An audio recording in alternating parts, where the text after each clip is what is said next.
Gentlemen, welcome back. Today I'm going to try to bring you guys a quick one take of getting this thing to function again. This is a 22, this is an 1890 Winchester. Serial number dates it to about 1905, and as you can see, it's in really bad condition. This thing is really rough. I paid about $100 for it. That's pretty much what I have in it in this form. So what are we going to do? We're going to try to make it run. First off, there's a lot mechanically wrong. So we're going to try making it run first. See if we can test it. Just take it out and do a test fire. That's our first video that you guys are about to watch. Two, we're going to convert this from 22 WRF into 22 long rifle. And so this will be a second video separate. And we might do a little bit more machining and stuff as we get there, but when we get there, we will get there. There's a whole lot that goes into converting one of these, and we're going to convert this one the proper, quote unquote, the proper way. I'm going to take the barrel off the action and put this barrel on it. This is a 22 WRF barrel that has been sleeved by somebody else. I bought it for $100 on eBay. So yeah, this one has been sleeved for 22 LR and chambered for 22 LR. So we're going to mount this to there eventually. And fix it all up, re-rust blue it, redo the wood, do whatever we need to make it look good, and then see if we can keep it shooting for another 100 years. Before we do that though, let me bring you guys in a little bit, show you what's mechanically wrong with it. All right, y'all have spoken, and the answer was, let's do a whole series. So, episode 1. Let's see if we can make this thing work before we convert it. So, we have a bunch of parts, and let me show you what's wrong first. So obviously, we're gonna have to single load it for now because this is loose, and we're gonna put that on the new barrel. It does rack, but when you bring it back, hold on, hammer drops immediately. So, and the trigger is loose, which means there's no pressure here on the trigger. So the trigger spring is either broken or something's wrong with it. Take it apart and your screw comes out. It's not supposed to do that. There's supposed to be a little pin right there. Stops from doing that. Luckily I have a bunch of these parts on order. Already ordered. Take the whole thing out, and for anybody that knows 1890s or Model 62s, 1906s, 90s, whatever you want to call them. The part of the carrier, the top of the carrier is broken off. So again, we have some spare parts here. Now the carrier that I picked up, I bought 2 of them. And I have a couple more coming just to keep around. Let me bring you in and show you the carrier. Hold on. Okay, let me flip this over. So you can see the carrier on one of these is supposed to have this guide across the top that helps hold the shell casing. And do I have a 22? There we go. Mind you, these are for 22 shorts. Oh, you know what? I do have a 22 short over here. Let me grab a 22 short and I'll show you. So this guide up top is supposed to help hold your round in so it can feed correctly. Comes over the sides here and it feeds into the chamber. On our original, you can see that guide is snapped off at the top. It's roughed right here and completely broken off. We do have our little paw, and it's supposed to have a spring and a screw. So this original one has the paw. Hold on, here we go. But it doesn't have the spring and screw. So I bought this one off eBay. Has the spring, the paw on the side, the lifter. But this one has a crack in it, which is actually not a big deal. It doesn't go very far. So we can actually TIG weld that crack up and it'll work perfectly. It'll be perfectly fine. Now, both of these that I purchased are for 22 short. When this gun was made, you bought the caliber that you wanted, 22 short, 22 long, or 22 WRF. 22 long rifle had been invented by the Stevens Company believe that's who made it. But it wasn't prolific yet, so in 1890 when this came out, they did not manufacture it in .22 long rifle. Long story short, all you have to do is either go online and you can buy a whole one in whatever caliber you want, or the reason I have multiple is because what we're going to do is take an end mill or a drill, one of the two, and we're going to bore this out backwards in the milling machine until we have it. Basically, the nose of the cartridge, that should look like that. The nose of the cartridge should just kind of come to the end. Here's the first thing. So, obviously, to test fire this, we're going to put the .22 short carrier in and see what it does. So we're going to switch that out. The other thing is we need to pull this thing apart and see what's wrong with the trigger. So let me grab some screwdrivers and I'll be right back. Remember, whenever you're working on old guns, buy screwdrivers. Get a nice set of screwdrivers. Right now, I've been using these for a very long time. These are Chapman's. You can go and buy their Master Gunsmith kit. If you don't have any screwdrivers at all, I would do that. These are really nice because say you break your bit. This one is number 89. You go and buy a new bit. So Chapman, hey, if you guys want to sponsor me, I'd love it. Okay, so find the bit that fits. Best we can. We are going to redo these screws, so I'm not too concerned if I bugger them just a little. That's probably the closest we're gonna get. Drop your screwdrivers.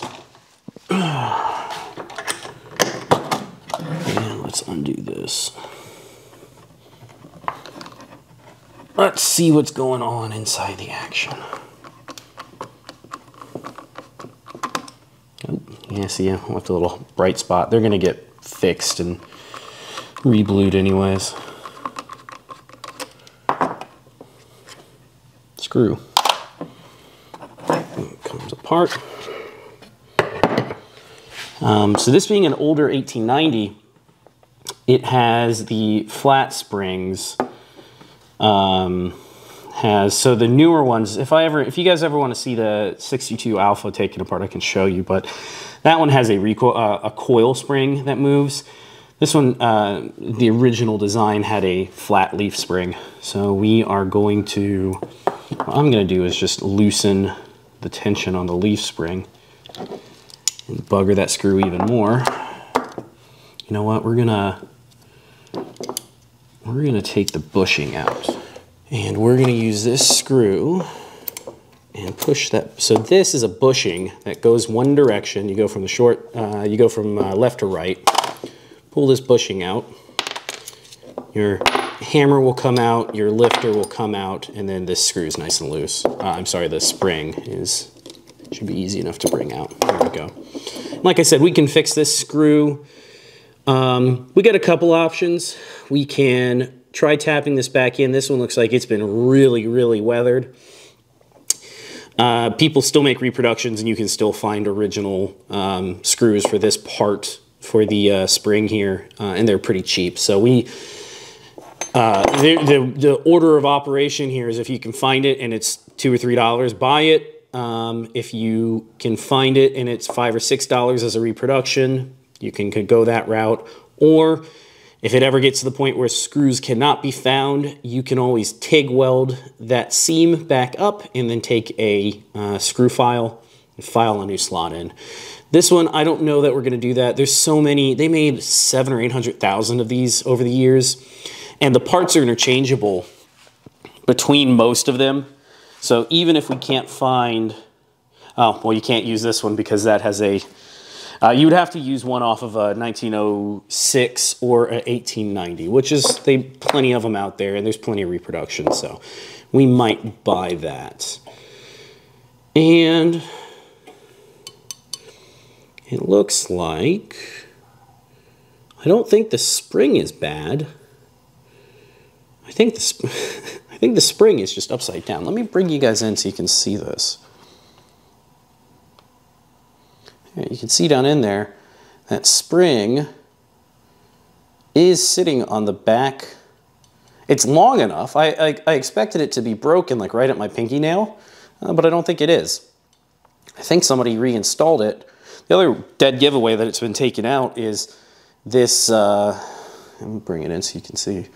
The screw is not flush with the bottom like it's supposed to. It's been removed, and then somebody had trouble getting it back in there. It's well above flush up here. So let's take this screw back out and see if flipping that spring over. I did buy a spare spring just in case because I wasn't sure. Let's see if flipping that spring, the flat spring over, will fix this. Let me see what I have to do. I don't know if this was how it was originally done, but I think what I'm going to do is grab a piece of tool steel, make a screwdriver that is small enough to fit through this screw hole, the tang screw hole, and then go down in here and unscrew it. Let's see, I might have to make one though. I'll be right back. So, I do have a piece of, I don't remember what size rod this is. It's just a little bit bigger than what we need. I think my hand's in the way. Just a little bit bigger than what we need. But we can turn this down on the lathe, and I already marked it there, so it's plenty of length. We'll turn this down on the lathe and then grind in a tip, so it is basically a screwdriver. I think that's what we're gonna have to do because I don't know that I have anything else, but I did want to say that I tinkered it just a little bit and the screw is loose. It wasn't ever tightened down, so you can get a grip on it with a pair of pliers. I don't know if you guys can see that, but a pair of pliers is turning it, so it is a little bit loose. And again, I'm not too concerned because this was a $100 rifle. I'm not super concerned about these little scratches and whatnot. We are going to, as long as we can get this thing to function, we will re-blue this, so don't worry too much about that. So yeah, here is how the spring was sitting. It doesn't go like that. It goes like this. Let's see if we can actually get it in here now. All right. It is the next day, and you're going to have to ignore the noise behind me. Sorry, it's laundry day. What have we done since last night? Everything went in the ultrasonic and got degreased. Now, yes, there is surface rust on everything. I'm not too worried about that. Remember, we're going to get it running first. Once we get it running, then we will convert it to 22LR and clean everything up, re-blue the whole thing, make it look pretty. So, while y'all were away, I made myself a screwdriver. So remember I was complaining last night about not being able to get down in this hole to get to the screw down here. I'm sure you could go somewhere and buy some sort of screwdriver that would work. I have a lathe, so I turned a piece of 01 tool steel down, ground the tip down, filed it in so it looks good, and then heated it, quenched it, hardened it, and that fits in that hole perfectly now. So let's see if this will get our spring, or rather our trigger working. Spring will go in, screw will go in. We're going to use a screwdriver through the top.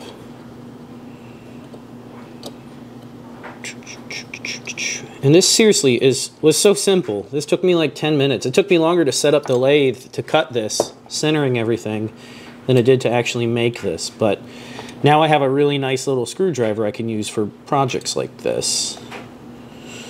I'm sure there's going to be more of these. Yeah, see, that screw's buggered up really bad, but we'll get it in as tight as possible. That's it. Okay, that's bottomed. Ah, and you can see centered on the bottom. Here we go. Look at that.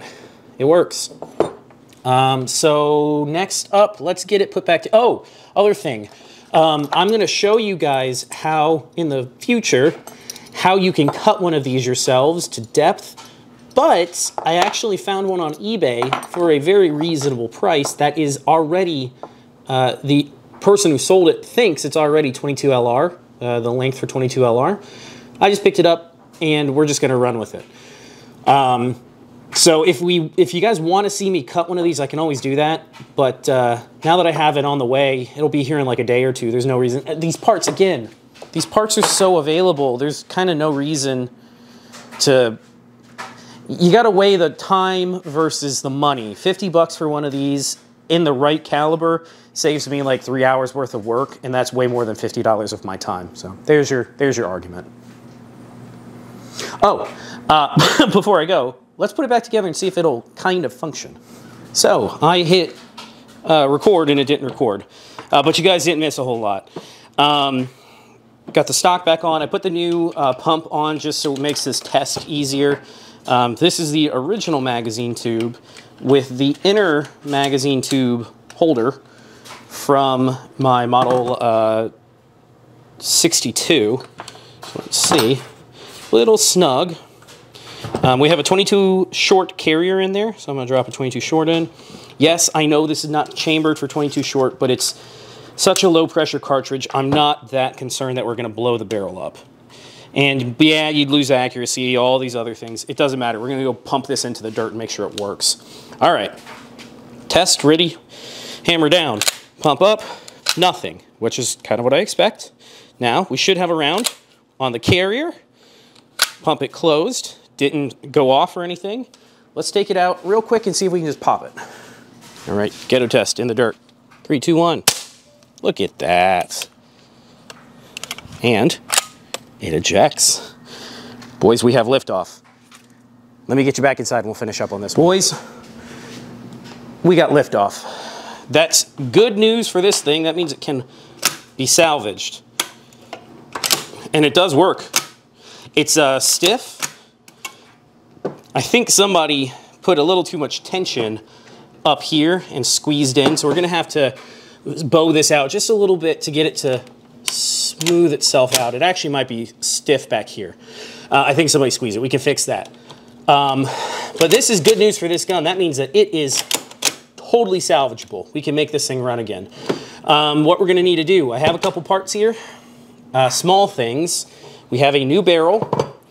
So you can shoot 22 shorts out of a 22 long rifle barrel, which means that once we can get, we're still gonna wait on that new carrier, but we can get this tested with this new barrel, get it all put together and tested with the new barrel, see how it runs, take it back apart and blue everything, get everything working. We need a new inner magazine tube. We already have the pin for the hanger. We have a replacement pin for the screw. I have a screw for the tang sight so we can fill that tang sight hole. We have a plate that can go in and fill the gap over here. We're pretty much ready. We just got to get to working on this and we should be good. So that's it for this one. Next time we are going to take this thing, needs to clean it. Oh, it looks so terrible. We're going to take this thing down. Blue everything. I guess the next video we will, let's see if we can get the barrel off, put the new barrel on. As long as the new barrel fits and headspaces correctly, we'll take it all down, blue everything, and then build it back up. So next video will be making sure that this fits correctly on the new barrel, and then we'll blue the whole thing, get it looking pretty, and fix up all the stuff back here that we need. I think we need some pins and screws. I don't even know what that pin holds, but I do believe we need one.